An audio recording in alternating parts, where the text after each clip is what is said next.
আসসালামু আলাইকুম সুপ্রিয় দর্শক, আশা করি সকলেই ভালো আছেন, সুস্থ আছেন। দর্শক বন্ধুরা, আজকে আপনাদের সামনে এমন একটি জিনিস তুলে ধরব, এমন একটি বিষয় তুলে ধরব যেটি দেখলে অবশ্যই আপনারা অবাক হয়ে যাবেন। দর্শক, আমাদের উপসহকারী কিংবা কৃষি অফিসারগণ যখন কৃষকদের পরামর্শ দেয়, অনেক কৃষক রয়েছে যারা বলে আপনাদের থেকে আমরাই ভালো জানি। দর্শক, তেমনই একটি বিষয়, তেমনই একটি ঘটনা আজকে আমি আপনাদেরকে দেখাতে যাব।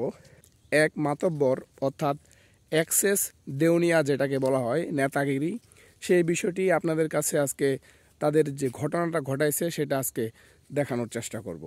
দর্শক, এইখানে যে ঘটনাটা ঘটাইছে সেটা হলো এক কৃষক 8 বিঘা মাটি আলু চাষ করেছেন এবং সে উপসহকারীর কথা না মেনে সে কী করেছে আপনারা নিজের চোখে দেখুন। এই যে তার আলুর অবস্থা, আপনারা নিজের চোখে দেখুন তার আলুর অবস্থা।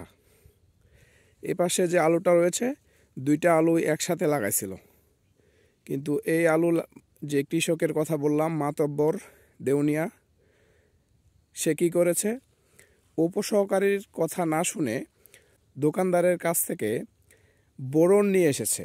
বোরন নিয়ে এসে যখন আলুটি লাগায়, আলু লাগানোর সময় কি করেছে, মাটিতে বোরন স্প্রে করে দিয়েছে, তারপর আলু লাগিয়েছে।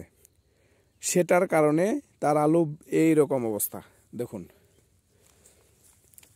কাছ থেকে দেখাই, দেখুন তার আলুর অবস্থা কি, মনে হয় যেন শাক হয়ে গেছে। গাছে ভাইরাস এবং এরকম অবস্থা। আরও যদি আমরা খুঁড়ে দেখি একটু আলু ধরেছে কিনা, দেখুন আলুর অবস্থা দেখুন। আর এই আলুটা একসাথে লাগাইছিল।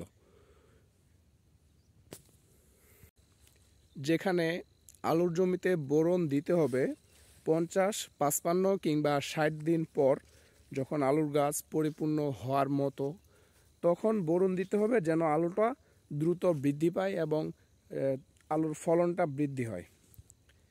কিন্তু এই মাতব্বর কি করেছে, আলুর যখন লাগায় তখনই বোরন স্প্রে করে দিয়েছে। তাতে তার আলুর অবস্থা দেখুন, 8 বিঘা মাটি আলু এইভাবে ধ্বংস। আপনারাও অনেক সময় অনেকেই এই কথাটি বলে থাকেন যে উপসহকারী কিংবা কৃষি অফিসারের থেকে আপনারা ভালো জানেন। এই যে বেশি ভালো জানতে হলে, বেশি ভালো যদি জানেন তাহলে এইরকম অবস্থা হবে। কারণ কৃষি অফিসার আর উপসহকারীরা যে কাজটি করে, তাদের কাজে কোনো রিস্ক থাকে না।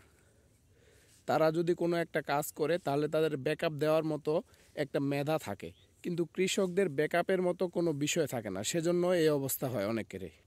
যাই হোক, আজকের ভিডিওটি করার একটাই উদ্দেশ্য, সেটি হলো আপনারা যে যেখানে থাকুন না কেন, যে যেখানে আলু চাষ করেন কিংবা যে কোনো সবজি ফসল যে কোনো চাষ করেন না কেন, অবশ্যই উপসহকারী কিংবা কৃষি অফিসারের পরামর্শ নেবেন, তাদেরকে গুরুত্ব দিবেন। তাহলে আপনাদের কোনো ফসলের সমস্যা হলেও সমাধান হবে, কিন্তু এটার কোনো সমাধান হবে না। আর আজকে আর বেশি কিছু বলছি না, বিদায় নিচ্ছি এখান থেকেই। ভালো থাকবেন, সুস্থ থাকবেন, ধন্যবাদ।